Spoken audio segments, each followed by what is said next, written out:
In the hot seats, we have Alexa from Harbottle and Lewis, Catherine from Catherine Grum, always wanted my own name, Callum McCutcheon, PwC, and Hannah from Withers. Delighted to have you all here. What are we going to cover in this session? This is all about the next generation, the new generation, and exploring the new sources of wealth creation, where it comes from, what the trends are, how succession planning is evolving in this space. So, Catherine, you're an entrepreneur yourself. You've got first-hand experience of all the challenges that come with starting a business. What are the first generation wealth creators and entrepreneurs looking for from the private client offering that we have here to help them through those challenges? Big question. You're more than able to deal with it, I know. Well, I think definitely the first challenge is choosing a catchy name. But I think, when I was thinking about this, time poor was the first thing that came to mind. They're trying to juggle a million balls, and I think that's probably something that everyone in the room would be fairly familiar with. But it means that they're trying to kind of run before they can even walk. They tend to be quite focused on the present. They're looking at the business and what's going on. And sadly, not something I can yet kind of compare with them, but the speed at which their businesses grow, the speed at which they're creating this wealth, I think is often quite staggering and surprising to them.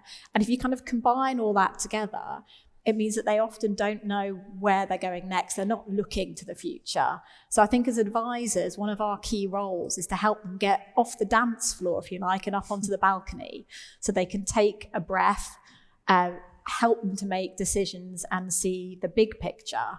I think it's really important that we don't make assumptions about where they're trying to go, what they're trying to do.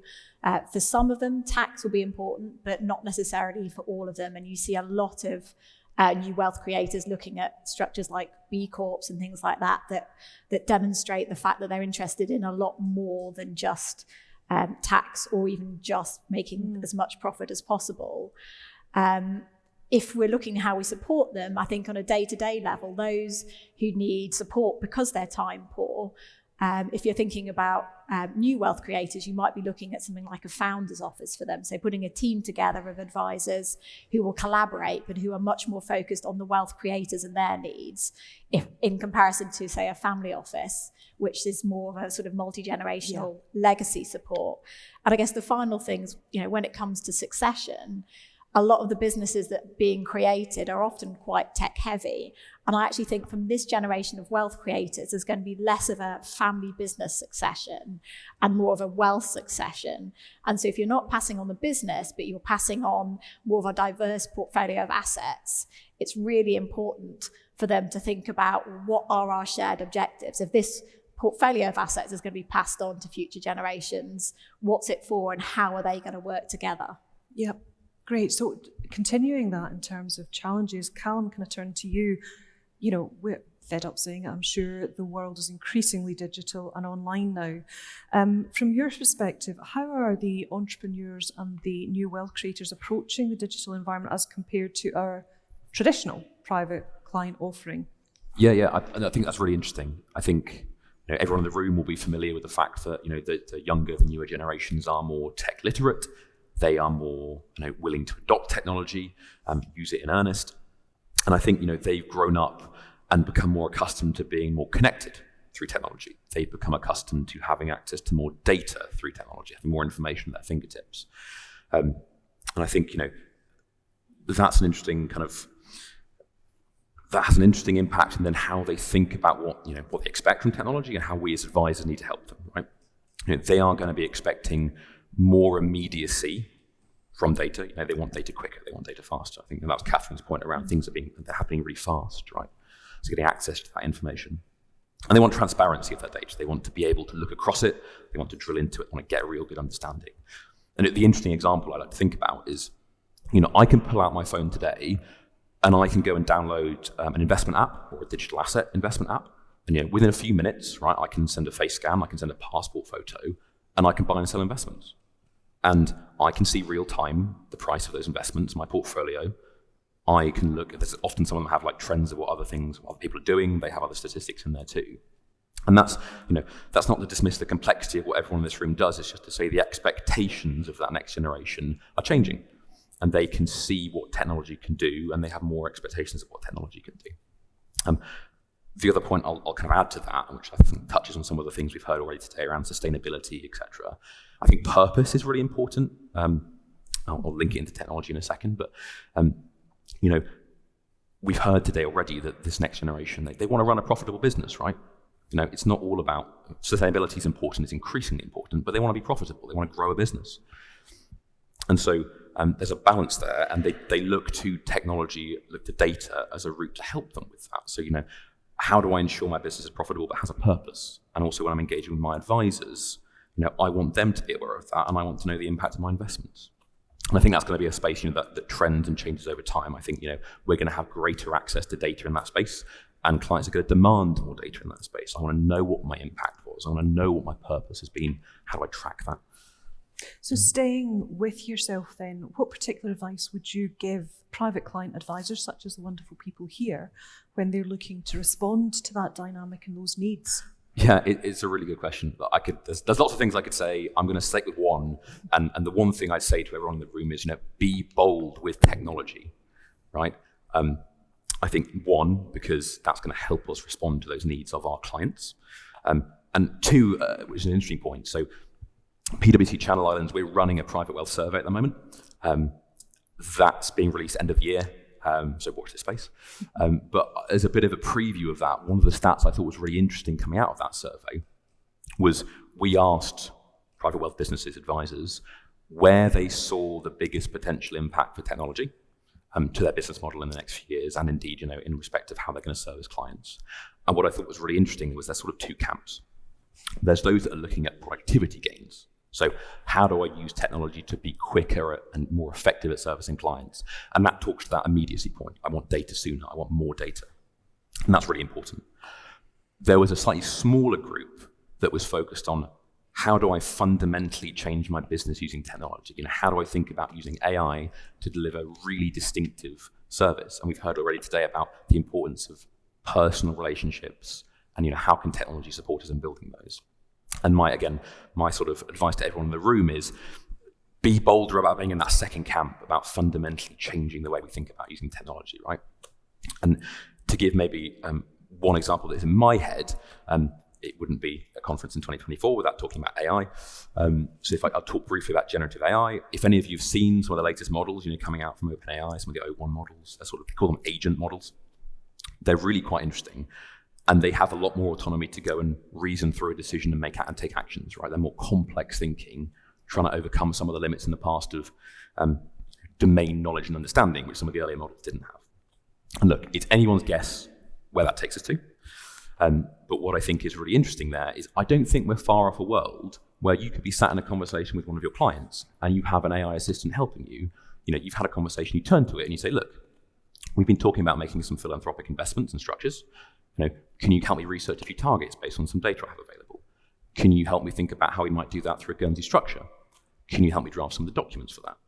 Some of that, by the way, is already doable, right? It's document generation in the legal space. There's some really interesting stuff happening. So again, my final point on that would be to say, don't worry if, on the spectrum, if you're a small business and a large business, there's opportunities across the spectrum, right? Some of the smaller businesses in the room, you're not going to have the capital to go and fundamentally build those models yourself. But you can be ready to adopt them as things come to market and as that technology changes. So I think there's equal opportunity, and I'd summarize by saying, be bold about technology. I think it's a great opportunity for all of us to really differentiate the way we service clients. I think the only thing I was just going to flag, not to be the kind of the cautionary person, but with technology is obviously, take for example an influencers, huge profile online, and just the importance of kind of making sure the advisors and having the right advisors in place to kind of manage that, the brand, the reputation. So just making sure you do that reputational audit, because chances are they might want to work with a brand who's going to come along, and they will do that audit themselves, looking at what content the in this case the influencer has, and making sure that values align, etc. So it's just kind of hugely important from that kind of growth perspective. Which neatly brings me on to what I was wanting to ask you about, Alexa. You've got this really diverse group of clients, which includes new wealth creators and entrepreneurs, but also within the social media sector, industry, whatever you want to call it. Just thinking of, for example, the rise of your social media celebrities that I know nothing about, as we've established. Do you feel that the private client industry is well placed to manage, embrace, look after these new types of clients? Yeah, absolutely. I mean, there are certainly potentially kind of new areas to kind of be alive to. I mean, I just mentioned kind of one about the importance of kind of brand and reputation. Another area that I think we need to be really kind of clued up in is in terms of advising on privacy. Taking a really simple example of someone who might high profile because of the profile they built online, and buying a property, are the advisors saying get NDAs from the estate agents, or what's going to happen with the marketing materials once they purchase the property? Just kind of there's lots to think about in terms of managing that. I heard from example from our reputation management team about having out of date email accounts, and kind of just making sure you're on top of your kind of personal security, because if hackers get into that, they can start pretending to be you and start requesting information. So I think those are things that kind of private client advisors need to be hot on, as well as also I think those of us in this industry are really well placed because we do actually really get to know our client. So I mean that in terms of kind of understanding the the trends that are kind of affecting online businesses, social media, but also the nature of the assets that are being kind of created. So what does that mean in terms of what kind of right is the client holding? How best to structure and protect it. And then finally, I suppose it's just also about kind of really knowing them and what they're going through. They might well be, not to generalize, but might be the first in their family to be generating this level of wealth. And, the necessary pressures that come with that. Suddenly they might be supporting kind of a number of people. And it's just making sure we're kind of there to, advise them on providing that support, but also kind of how they're protecting themselves and their wealth as well. And how does that support manifest itself? How is it different to our traditional kind of multi-generational family wealth? Yeah, so, I mean, in terms of kind of, I think it's so important that we, help with this educational piece. For example, I just kind of mentioned one type of pressure that exists there, but equally, I think lots of these clients face kind of pressure to maintain a certain kind of lifestyle or image, and actually, kind of giving that financial education to say right, this is kind of how you, map out your finances. This is how you budget, save, because also they might be in an industry where their income streams fluctuate, and it's just to kind of protect them in that perspective. Equally, talking about that's kind of educating the client. But again, having mentioned it's quite often, clients, for example, take kind of e-gaming or certain sports industries and influencers. They're really young, so it's not necessarily it's the educational piece that we're giving to the client. It's also to the wider family, so that they can be savvy about it, but also know that they've got advisors kind of looking after their best interests. And obviously, because I'm a lawyer, I have to mention the legal kind of education side that we need to kind of bring to the table in terms of, a lot of these types of clients, we are seeing a trend towards, for example, kind of cohabitation rather than marriage kind of immediately. And just making sure they have an understanding of if they're going to buy a property with someone, what does that mean for them in terms of co-owning it? What asset do they actually own? How is it going to pass? Likewise, if a client dies without a will, there's an assumption of common law marriage, which doesn't exist. Who are the guardians of the minor children? In that case, mentioned also that these types of clients are also often providing for many people. Well, those are all people that might potentially have a claim against the client's estate. So it's just, and it's our job. I mean, the advice is actually the easy part. It's actually figuring out a way of kind of communicating that education. Yeah. In terms of, I think it's been mentioned already, just kind of how busy, and they're in this period of time generating the wealth. So it's how do you kind of whether it's through WhatsApp, or how do you get hold of them? And then how do you actually kind of communicate the key points to get the instructions that you need? Because we just live kind of day in, day out with when people don't do this, and how kind of catastrophic it can be. So it's just so important for us to effectively kind of communicate that. Yeah, and I think, Catherine, there was something you were going to chip in here about the context and imbalance, the relationships. Yeah, I think just one point to add, I mean, I agree with everything there. I think sometimes when we're sat with a wealth creator, we assume that because they've had this success or this influence, that they know everything and they've got this kind of broad knowledge. And actually, I think it's important for us as advisors to be aware there is actually a power imbalance, in the sense that we as advisors have a lot of power in terms of both the questions that we ask them and the way in which we explain options. And I think it's really important that we give those individuals the context. So when they're making a decision, they actually understand where that sits in the spectrum and the kind of realm of possibility, because particularly in relation to tax, but it applies equally in investments and other domains, that if your advisor is telling you that this is an option to consider, that's going to carry a lot of weight. So just making sure they understand where that is in context. Absolutely. So just Alexa, just to finish that point off, we talked briefly, or you touched on those who might create a large amount of wealth in a very short period of time and might actually have quite a limited earning span. What strategies can private client advisors here apply to ensure that those clients make the most of the time when they're generating the income, but also forward plan? Yeah, I mean, it's such an important point, and probably more important than I have time for. But I mean, I just see it all the time. So I actually sit as a trustee of a charity called Sporting Chance, which is the kind of the go-to mental health charity for sports people. And it's something that we see time and time again, the kind of impact of, those who might have had their careers cut short, sometimes unexpectedly, whether it's injury or, talking about athletes here. And, the impact that can have on their mental health, and especially if there are kind of financial concerns. So it's so important that, the advisors around, one, having that team in place to start with, but also, yes, helping them kind of make sure that they're effectively planning, but also helping with that mindset of finding that kind of an interesting, exciting thing to do.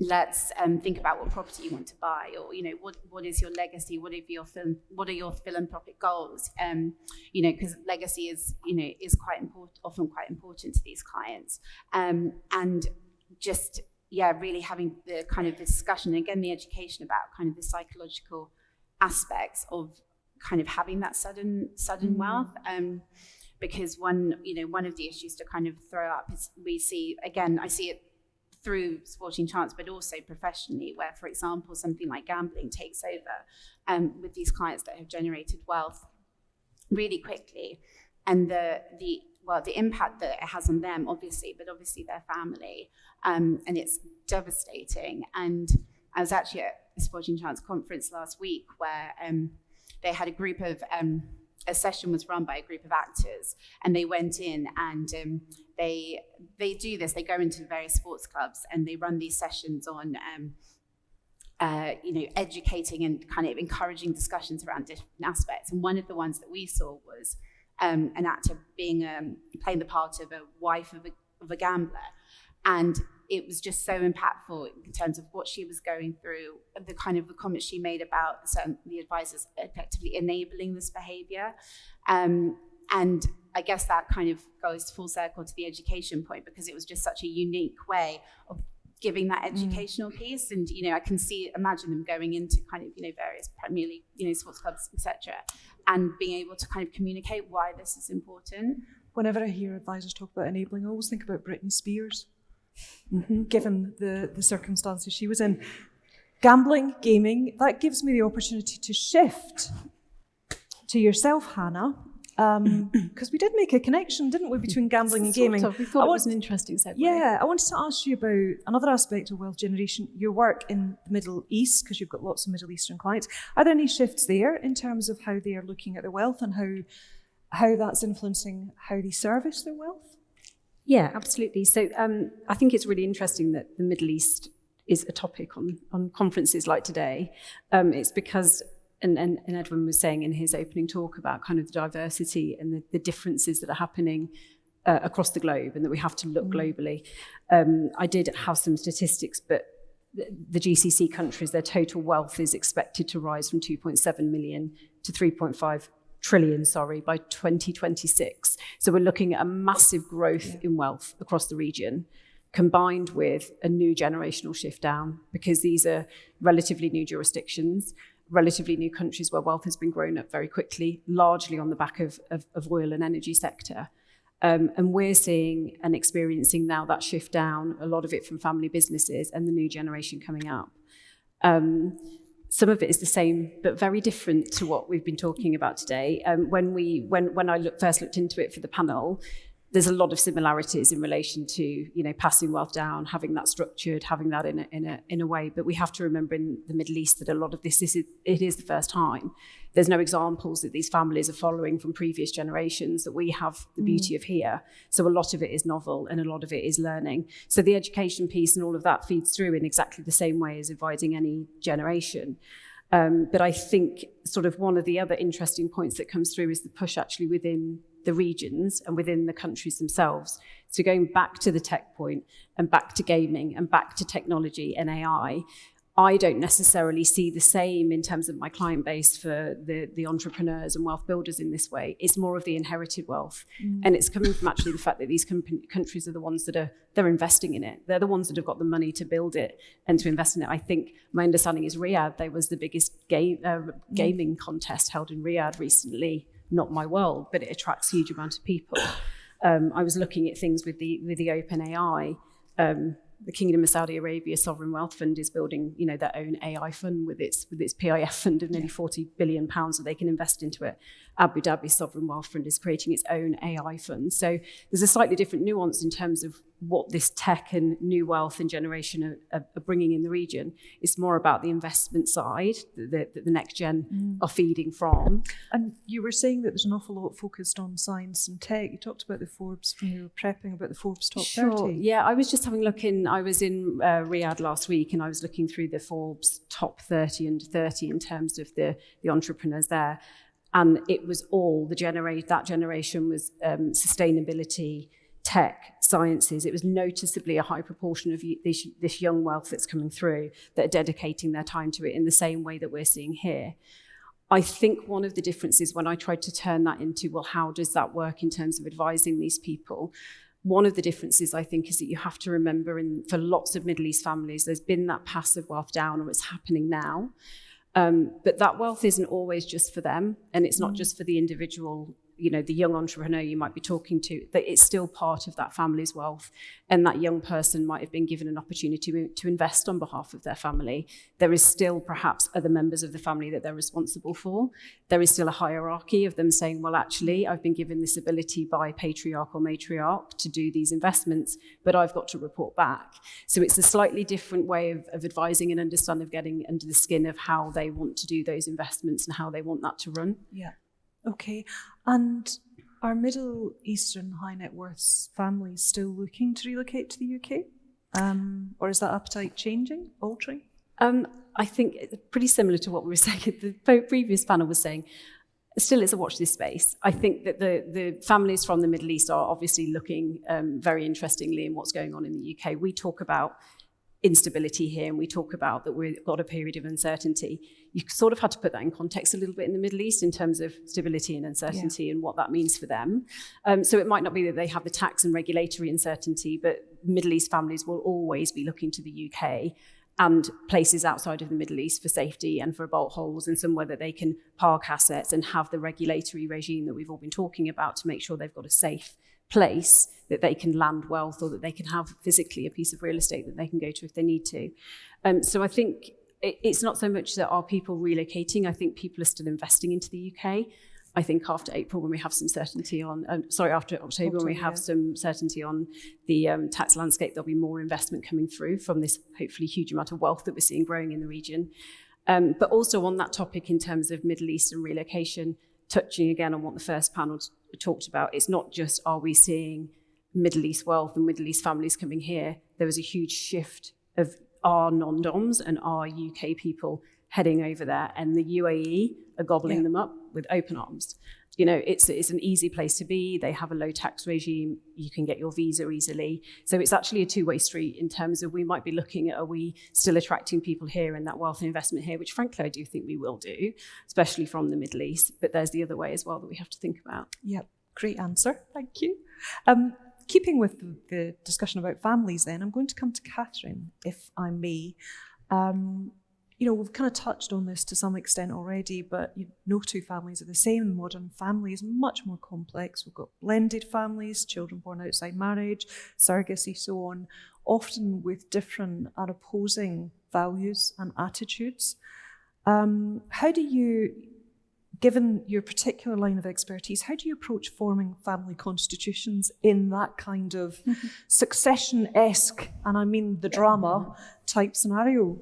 Yeah, I think the first thing I would say is, you know, why might families be looking at family constitutions? They are, in my mind, a tool and a solution, but they're a way of documenting the governance that's put in place when you've got a group of individuals sharing assets. And that's the point. How are they going to work together with these shared assets, particularly, as you say, where they may have different values, different generations, different perspectives, different relationships with the steps, siblings and things like that. And the point of that governance is really to think about, well, how are they going to make decisions collectively? How are they going to share information? How are they going to communicate? And more broadly, what direction are they trying to go in? So when you're sitting down with that group, that's really what you're trying to get to grips with.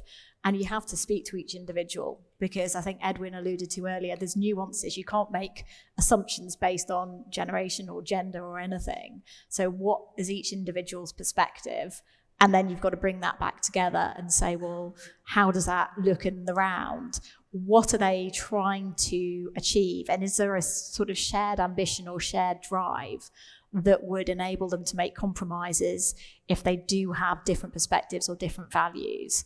And really understanding that there's values that often sound like they're opposing. Are they actually opposing, or are they just two ends of a spectrum where you can find a sort of happy medium which reflects the benefits of flexibility and the benefits of certainty, for example? So it's sort of pulling all that together.